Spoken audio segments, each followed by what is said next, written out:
ঝালকাঠির আমুয়া ইউনিয়নে আওয়ামী লীগের নাশকতা এবং অঘোষিত লকডাউনের প্রতিবাদে বিক্ষোভ মিছিল এবং অবস্থান কর্মসূচি পালন করেছে বিএনপি।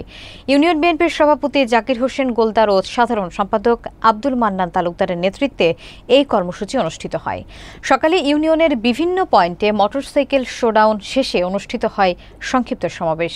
বক্তারা সরকারের দমননীতি এবং নাশকতার বিরুদ্ধে কঠোর অবস্থানের ঘোষণা দেন। শাওন মিয়াজির প্রতিবেদনে থাকছে বিস্তারিত। ঝালকাঠির আমুয়া ইউনিয়নে আওয়ামী লীগের কথিত লকডাউন ও নাশকতার বিরুদ্ধে বিক্ষোভে ফেটে পড়ে স্থানীয় বিএনপি এবং অঙ্গ সংগঠনের নেতাকর্মীরা। ইউনিয়ন বিএনপির সভাপতি জাকির হোসেন গোলদার ও সাধারণ সম্পাদক আব্দুল মান্নান তালুকদারের নেতৃত্বে সকালে আমুয়া ইউনিয়নের বিভিন্ন গুরুত্বপূর্ণ পয়েন্টে অনুষ্ঠিত হয় মোটরসাইকেল শোডাউন। এরপর প্রতিবাদী স্লোগানে মুখরিত অবস্থায় তারা বিক্ষোভ মিছিল বের করে এবং শেষে অবস্থান কর্মসূচি পালন করে।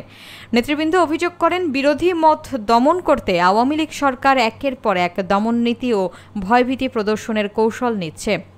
তারা বলেন, বিএনপি নেতাকর্মীদের বিরুদ্ধে মিথ্যা মামলা এবং হয়রানির মধ্য দিয়েও গণ আন্দোলনের গতি থামানো যাবে না। বক্তারা আরও উল্লেখ করেছেন, জনগণের ভোটাধিকার এবং গণতন্ত্র পুনরুদ্ধারে বিএনপির আন্দোলন অব্যাহত থাকবে।